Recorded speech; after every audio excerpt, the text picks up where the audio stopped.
Alhamdulillah sudah selesai rangkaian acara. Alhamdulillah juga sempat taraweh juga tadi. Jadi lega sampai rumah. Siap-siap kita itikaf. Halo, coba deh kamu bayangin sebentar sebuah skenario ini bareng kita. Skenario yang gimana tuh? Gini, bayangin kamu itu seorang figur publik yang besar banget. Baru aja kelar dari sebuah acara yang, wah pastinya nguras fisik sama mental abis-abisan. Oh, yang dikelilingi ratusan orang gitu ya? Sama kilatan kamera di mana-mana. Nah, iya bener banget. Biasanya kan kalau di posisi itu, mobil mereka tuh langsung berubah jadi semacam apa ya? Benteng pertahanan gitu. Betul. Kaca mobil yang gelap itu pasti langsung dinaikkan rapat-rapat. Pintu dikunci, dan ya udah, dunia luar seketika diblokir. Kan itu insting bertahan hidup yang paling dasar ya kalau lagi capek. Sangat manusiawi sih menurutku. Tapi penelusuran mendalam kita kali ini tuh berpusat pada sebuah teks yang nangkap momen anomali yang luar biasa banget. Anomali yang seperti apa? Jadi alih-alih sembunyi di balik kaca gelap mobilnya setelah acara buka puasa bersama, aktor terkenal Arya Saloka justru terekam membiarkan jendelanya terbuka lebar. Oh wow, terbuka lebar. Iya, dia duduk di sana bukan buat buru-buru kabur, tapi malah buat nyapa para penggemarnya dengan kehangatan yang menurut teks ini kerasa sangat tulus. Menarik. Dan misi eksplorasi kita hari ini adalah untuk membedah anatomi dari momen yang tampaknya sederhana ini, kan? Betul banget. Kita bakal cari tahu mengapa tindakan kecil di dalam mobil tersebut memiliki resonansi psikologis dan sosiologis yang sangat masif. Pasti ada alasannya ya. Tentu, kita akan menganalisis bagaimana Arya Saloka mampu menyeimbangkan popularitas duniawinya yang luar biasa tajam dengan kerendahan hati.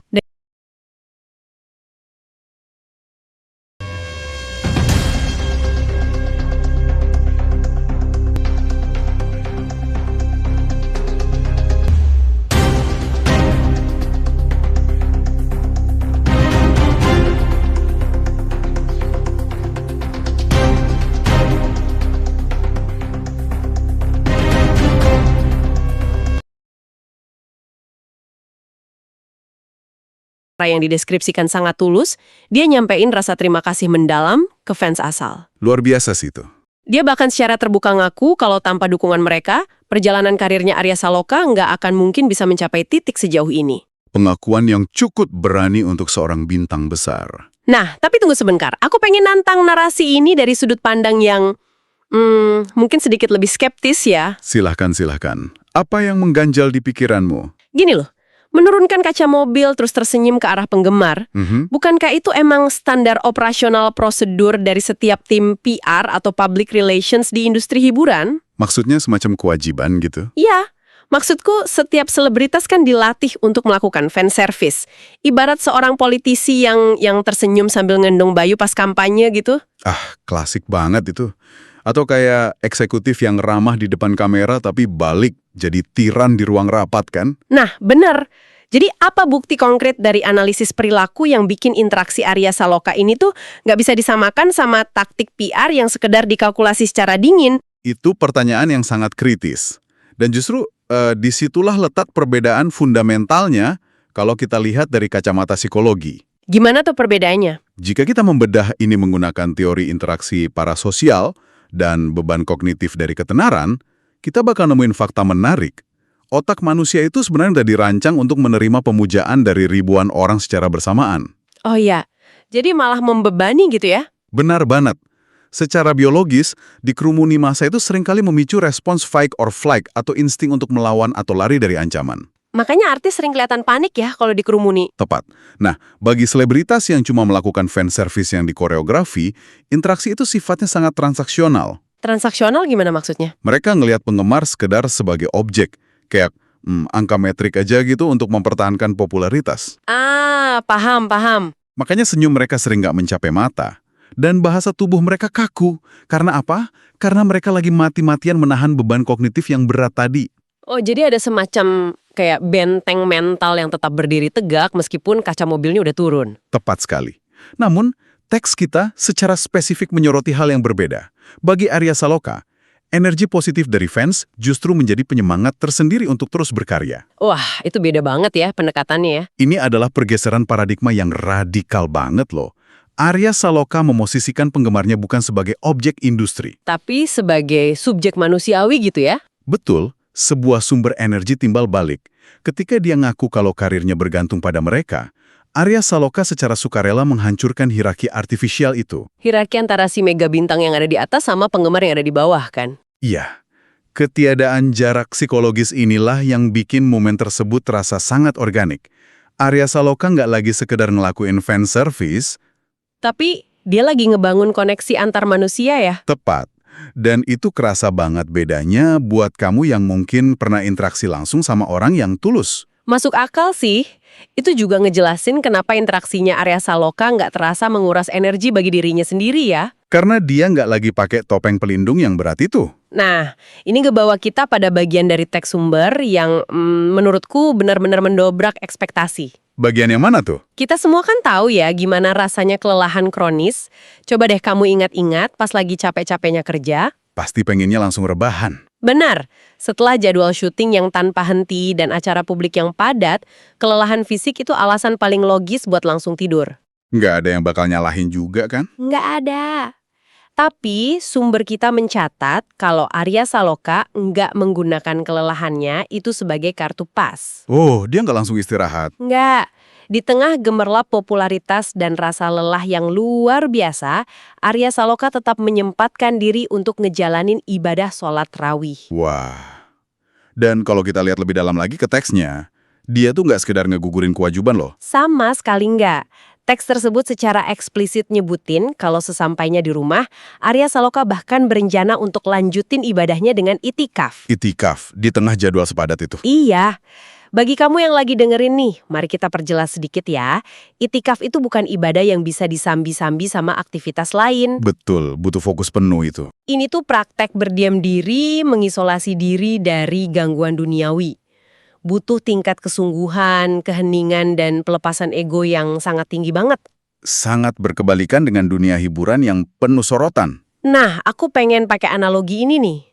Bayangin persona publik seorang selebritas itu kayak aplikasi super berat yang terus-terusan jalan di latar belakang smartphone kita. Oke, kebayang. Aplikasi yang bikin HP cepat panas ya? Bener. Aplikasi ini tuh nyedot baterai dengan sangat cepat karena harus terus menyerap data dari opini publik, dari tekanan media, dan ekspektasi penggemar. Analogi yang sangat brilian. Dan dalam konteks analogi tersebut, apa fungsi dari itikaf ini? Nah, itu dia. Banyak dari kita saat baterai kita udah sisa 1% karena beban kerja, Pasti langsung nyerah kan? iya, kita biasanya cuma naruh ponsel itu di meja, biarin mati.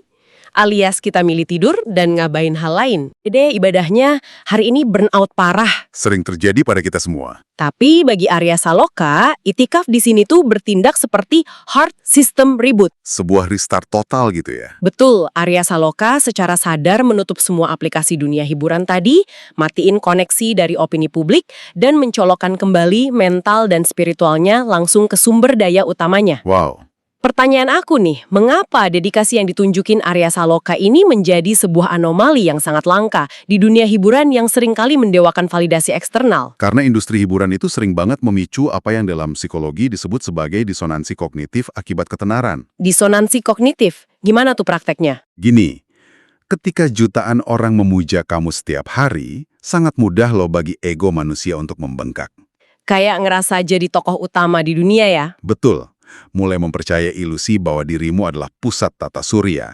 Ini sering berujung pada semacam amnesia spiritual. Amnesia spiritual, lupa daratan gitu maksudnya? Iya, kondisi di mana kesuksesan duniawi bikin seseorang lupa pada posisi fundamentalnya sebagai manusia biasa. Masuk akal. Yang bikin rutinitas spiritual Arya Saloka ini sangat krusial adalah karena dia menggunakan ketaatannya bukan sebagai pelarian, melainkan sebagai jangkar gravitasi. Jangkar gravitasi untuk menjaga kewarasannya di tengah badai popularitas gitu. Betul sekali.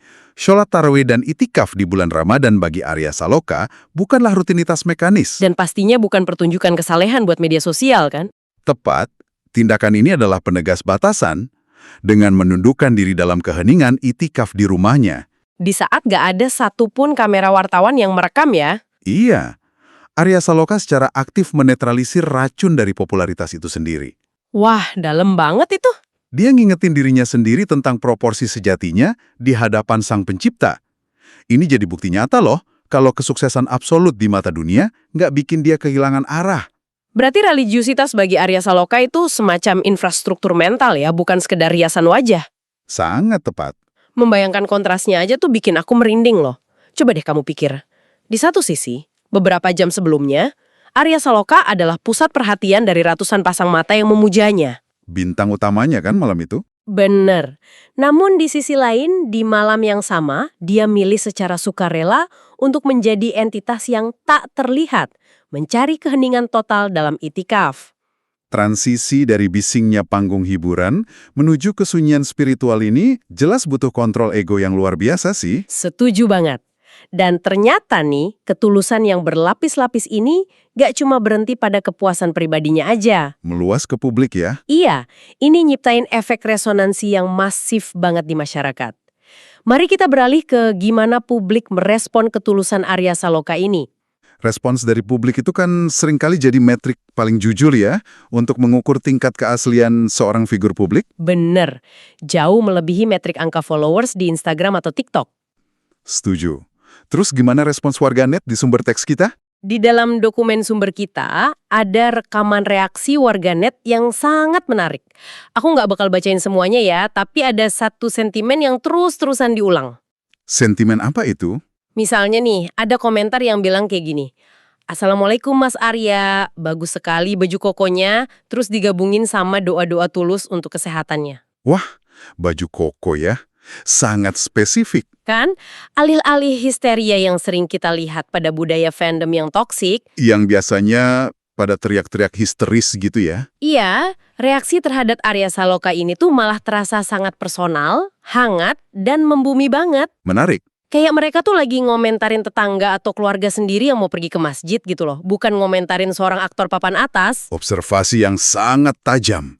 Komentar tentang baju koko itu emang sangat membumi sih. Benar kan?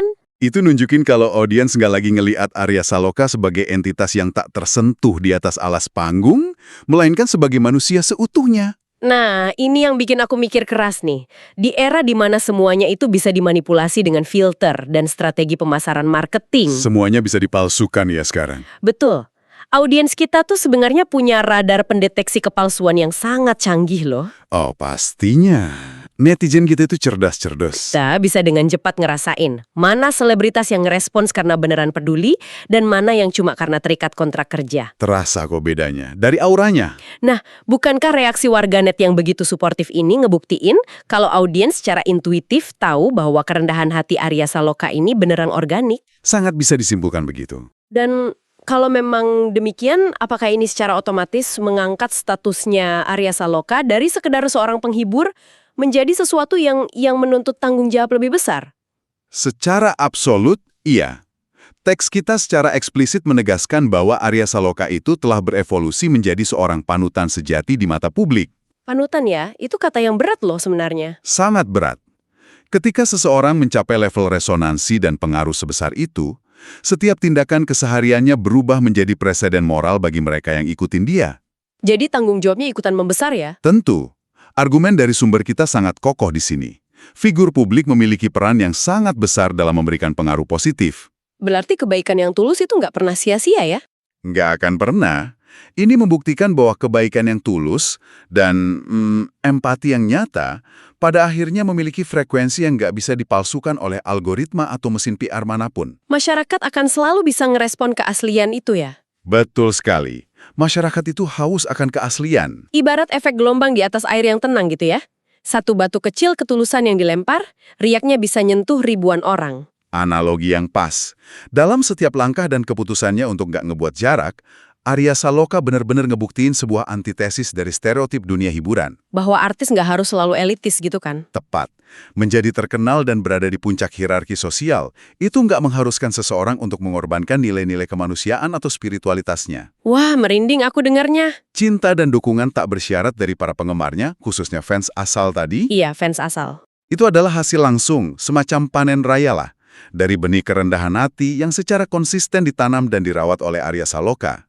Menarik banget ya, gimana cinta dari penggemar di sini bertindak sebagai efek samping dari integritas pribadinya, bukan tujuan utama yang dikejar mati-matian. Itu poin yang sangat krusial untuk dipahami. Dan sekarang, mari kita tarik benang merah dari keseluruhan eksplorasi kita hari ini. Khusus buat kamu yang lagi dengerin kita. Karena cerita soal Arya Saloka ini nggak akan ada gunanya ya, kalau kita cuma berhenti pada rasa kagum aja. Benar banget. Relevansinya bagi kehidupan kita sehari-hari lah yang paling penting dari ini semua. Jadi, gimana pendengar bisa mengaplikasikan ini? Gini, tidak peduli siapa kamu saat ini. Mungkin kamu seorang profesional yang lagi ngerasa lelah luar biasa ngejar target perusahaan. Atau mungkin seorang mahasiswa yang lagi burnout parah ngadepin tumpukan revisi skripsi. Nah, atau bisa juga kamu pengusaha yang mulai kehilangan arah karena terlalu sibuk mencari profit. Tantangannya selalu sama kan di semua profesi itu? Betul. Tantangannya adalah bagaimana kita menjaga equilibrium atau keseimbangan tersebut. Setuju. Keseimbangan itu kunci. Mengelola keseimbangan antara tuntutan ambisi duniawi dengan koneksi tulus antar manusia dan kedalaman spiritual, itu adalah kunci utama dari kehidupan yang nggak rapuh. Benar. Jangan sampai kita gampang tumbang cuma karena tekanan luar. Coba deh pikirin. Jika seorang Arya Saloka yang berada di bawah tekanan lampu sorot industri hiburan yang begitu ekstrim, Yang tekanannya pasti ribuan kali lipat dari kita. iya, kalau dia aja masih bisa nemuin waktu untuk berakar dan menjejakkan kaki ke bumi melalui keramahan dan ibadahnya. Maka nggak ada alasan buat kita untuk nggak bisa melakukan hal yang sama ya. Persis. Mungkin alasan kayak aku terlalu sibuk nih, atau aduh aku terlalu lelah yang sering banget kita gunain sehari-hari. Itu cuma indikator kan sebenarnya. Betul, itu cuma indikator bahwa kita justru semakin membutuhkan jangkar tersebut. Wah, itu nampar banget sih buat aku pribadi juga. Kan, kita tuh nggak butuh jutaan penggemar untuk mulai bersikap tulus kepada rekan kerja kita di kantor. Dan kita juga nggak butuh jadwal syuting yang gila-gilaan untuk nyadari bahwa kita butuh momen hening. Bener. Sesekali kita butuh sejenak log out dari riuhnya dunia luar dan terkoneksi kembali dengan pencipta kita. Hal ini nganterin aku pada sebuah pemikiran yang mungkin lebih dalam nih, sesuatu yang belum kita sentuh sebelumnya, buat kamu renungkan. Pemikiran seperti apa tuh? Kita kan tadi udah banyak bahas bagaimana Arya Saloka menggunakan kerendahan hati untuk melindungi kewarasannya sendiri. Oh iya, sebagai perlindungan mentalnya. Tapi coba deh, bayangin dari sisi ekosistem masyarakatnya secara luas. Gimana tuh maksudnya? Bagaimana jika semua figur publik, semua orang yang punya kekuasaan dan panggung di negeri ini, berhenti sembunyi di balik topeng PR dan mulai berinteraksi secara autentik seperti Arya Saloka ini? Wah, itu bakal ngubah tatanan banget sih. Pertanyaannya, apakah kultur pemujaan selebritas kita yang seringkali obsesif, berlebihan, dan toksik ini bakal mereda dengan sendirinya? Karena pada akhirnya kita semua terbiasa melihat mereka sekedar sebagai manusia biasa ya. Manusia yang juga butuh ibadah dan keheningan. Betul sekali. Wow, itu adalah pemikiran yang sangat provokatif loh. Mengobati kultur toksik justru dengan dosis kemanusiaan yang paling radikal. Yaitu kerendahan hati. Bener, memanusiakan idola agar kita juga bisa memanusiakan diri kita sendiri. Dalam banget. Sangat mendalam. Sebagai penutup dari penelusuran mendalam kita kali ini, ada sebuah intisari kebijaksanaan yang ngerangkum keseluruhan pelajaran berharga kita hari ini. Silakan. Buat kamu yang lagi dengerin, dengarkan dan resapi baik-baik kalimat hikmah ini ya. Kesuksesan tertinggi bukanlah seberapa terang kita bersinar di mata dunia, melainkan seberapa kokoh kita menjejakkan kaki pada kerendahan hati dan menjaga ketaatan di saat tidak ada sorot kamera yang menyala. Wah, sebuah jangkar pengingat yang sangat kuat untuk kita bawa dalam keseharian kita masing-masing. Benar banget. Kisah interaksi hangat Arya Saloka di dalam mobil dan keheningan di ruang itikafnya ini bukan lagi eksklusif tentang dia aja. Tapi ini adalah cermin untuk kita semua, kan? Betul, cermin tentang kapasitas luar biasa yang kita miliki untuk tetap menjadi manusia yang utuh di tengah tuntutan dunia yang semakin mekanis dan artifisial. Pesan yang sangat indah. Nah, jika kamu ngerasa terinspirasi dan dapat sudut pandang baru dari cerita hari ini, jangan biarin wawasan ini cuma berhenti di telingamu aja. Jangan disimpan sendiri ya. Iya, ayo bagikan ini ke keluarga, ke teman, atau ke rekan kerjamu di kantor. Supaya makin banyak yang dapat energi positifnya. Pastinya. Dan tentu saja, pastikan kamu meluangkan waktu sejenak untuk like, komen, share, dan subscribe di channel Motivasi David. Jangan lupa ya di-subscribe. Karena kami di channel Motivasi David ini berkomitmen untuk selalu membawa penelusuran cerita-cerita kehidupan yang menyentuh akal dan hati kamu. Dan kami juga pengen dengar dari kalian nih.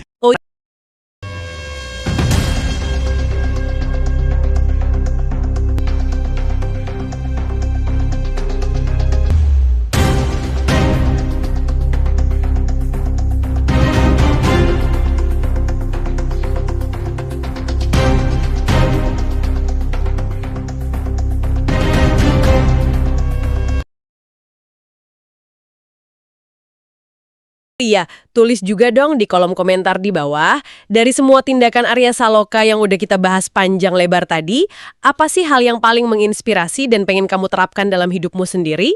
Betul. Kami sangat menantikan perspektif dan cerita unik dari kamu semua di kolom komentar. Ingatlah kembali momen kaca mobil yang perlahan turun tadi. Kadang nih, kamu nggak membutuhkan panggung besar untuk nunjukin kebesaran jiwamu. Cukup dari hal-hal kecil ya. Betul, cukup runtuhkan sedikit tembok egomu, tersenyumlah dengan tulus kepada orang di sekitarmu, dan sapa kehidupan ini dengan rasa syukur yang utuh. Luar biasa. Terima kasih udah menemani eksplorasi kita hari ini. Teruslah bertumbuh dan sampai jumpa di penelusuran mendalam kita berikutnya.